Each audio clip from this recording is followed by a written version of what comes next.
Hello, this is our recap of the lesson on November 11th for 7th and 8th grade confirmation. So here we go. We welcomed the 7th graders as the 8th graders have been meeting for the month of October. And so we just did some introductions. Everybody knows how to Zoom.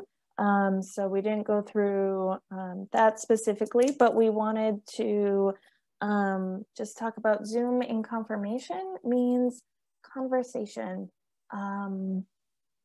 more than in class. And so that part is in the orientation confirmation video.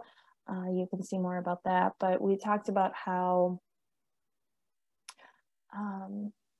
I know some stuff, but I know myself more fully as a follower of Jesus if we're all talking and conversing together and bringing who we are to the table. And so trust isn't going to be in our Zoom space right away, but the hope is that if we keep showing up and we keep bringing our whole selves to these conversations, that we will build trust over time. And trust, why? Well, we talked about our whole selves, and we used this image of the wholeness wheel of we have different parts of ourselves. We have the social aspect of ourselves, who we hang out with, who our family is, who we talk to on a day-to-day. We have emotions that make up who we are, and they are our own.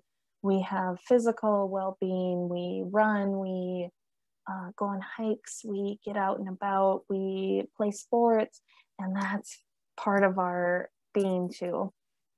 We are financial people, and we need to be well in that. We, especially in 7th and 8th grade, you're starting jobs and you're starting to save up for things that you want.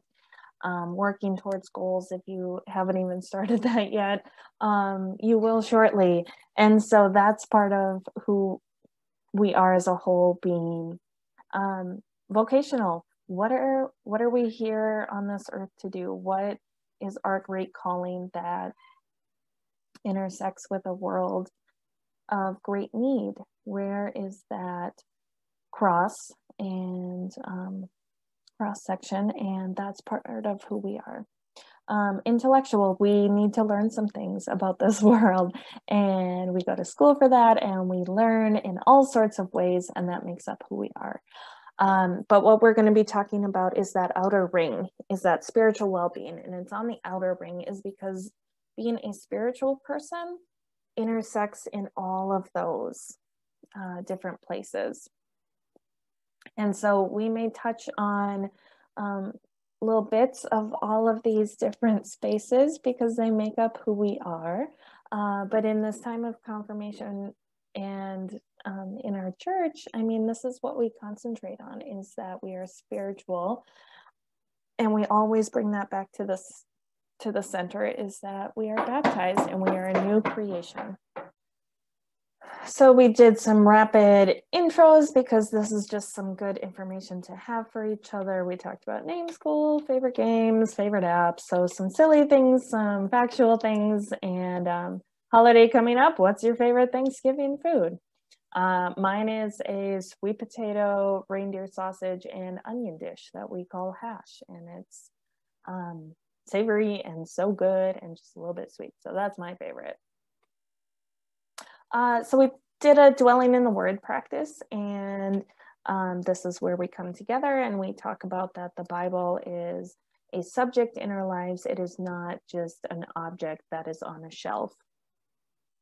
It is the living word. And when we take that object and use it as a subject, the Bible, it becomes this, and we put it in conversation with us and with each other, then this text speaks to us and it becomes the living word. And so when we read passages, we look for three things. What word or phrase stands out to you? Do you have any questions about the text? And what does this mean to us as a group? And so as we're in confirmation, it can be, what does this mean to us as a confirmation Zoom group? It can mean, what does this mean for us as an Amazing Grace Church, as a group of our family, as a group of friends, as Alaskans, as Americans, as a citizen of this world? What does it mean? So it can mean anything along that spectrum. And so I then put a special note in here about that Jesus says Father in this, relating to God in this text that we're going to talk about. And I just wanted to point out that Jesus says Father, and that's translated down. The word that Jesus uses is Abba, and that means daddy. And more than a gender, Jesus talks about this is a relationship with him and God. And God is beyond gender. So God is neither male nor female, and God is both male and female. And so I just wanted to put that out because as we are moving into a time where gender means so much more than just a binary product, male or female, it's good to remember that Jesus used the term Abba, meaning daddy, to simulate a relationship, a very wonderful relationship like a child would have with their parent when they're a young child, just complete trust and closeness.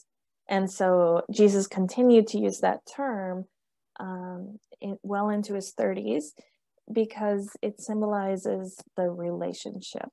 And so we talked a little bit about that today too. And so this was our passage from John 14. And so if you would like to, please feel free to pause this video, read this passage, and take a moment and just jot down those 3 questions. You don't have to do all of them, but just one. What stands out to you? What questions do you have about the text? And or what could this mean to us as a group?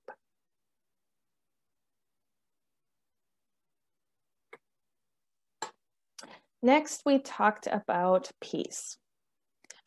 Peace is one of the gifts Jesus said he is leaving with us as he leaves this earth. And so what does peace mean? Why are we talking about it in confirmation? And so we're talking about it because it's in our baptismal promises to work for justice and peace throughout the world. And so we talked about what kind of peace. It's a spiritual peace.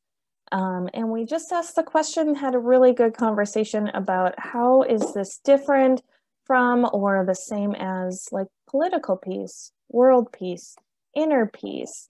And so we realized that it was almost harder to define peace, but it was easier to say what it looks like to not be peaceful. And so we worked with that. And then we asked the question, well, how do we find peace in times like these? And we talked about that one of the ways we can start on the path to peace is by being open and honest. If peace is a gift from Jesus to us in his absence on this earth, how do we get it? And do we have it all the time? And so one of the ways to start that is to name the things that make us not peaceful, since that was easier to name. And so we went with that, and we talked about how King David used to just be super open and honest with God. And we can see evidence of that in the Psalms.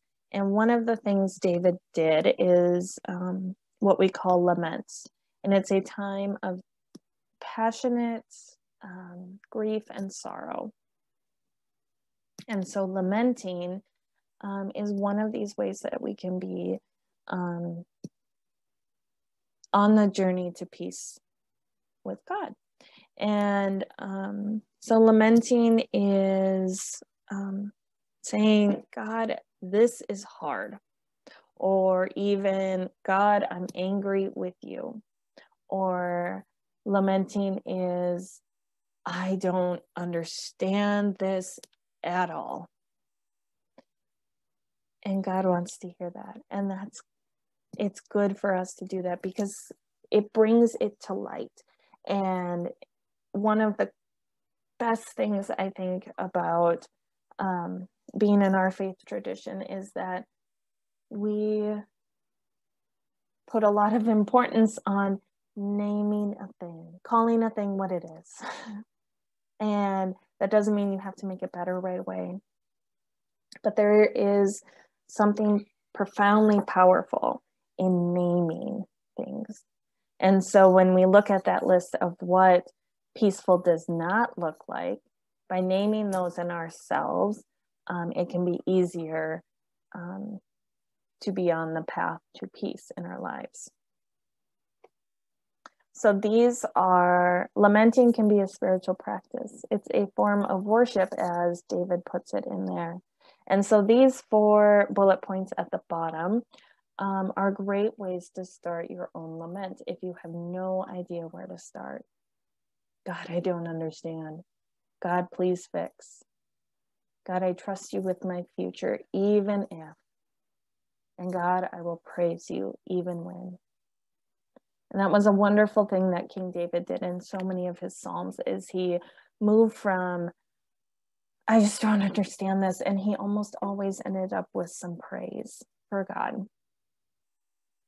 And so this is just a wonderful exercise for us to be doing too. And the reason we do it is to be open and to be honest and to work towards peace in ourselves. And by working on peace in ourselves, we can work towards peace in the world. So, peace be with you.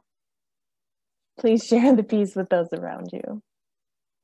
And so last but not least, we talked about the next couple of weeks of confirmation. We are going to meet next Wednesday, November 18th at 2:30 p.m. on Zoom. And we're going to start talking about the other half of that baptismal promise, justice and peace. So text me your questions about justice. We are going to start looking at what it means for God's justice in the world next week. But I also want to hear your questions. There's been a lot of talk in our world about justice lately. And so what do we want to talk about? What's confusing? And this goes back to our first slide about trust. We want to have trust with one another so we can bring these tough questions of the world. And so please be here and build trust with us. So that's next Wednesday. That following Saturday, November 21st, mid-morning, I will send out a Sign Up Genius and email about this. But we are going to keep up the tradition at Amazing Grace for the confirmation families to count the Thanksgiving blessing food that has been donated from Amazing Grace, and we will transport it together after we have counted it to Central Lutheran Church at 15th and Cordova. And we will meet with Alan Budal, the director, and we will help assemble some boxes. We will hear how the Thanksgiving blessing works, who it helps in our community, and we might even be able to help out prepping for the distribution in a COVID safe way this year. So watch for that email, watch for that sign up, and that's all I got.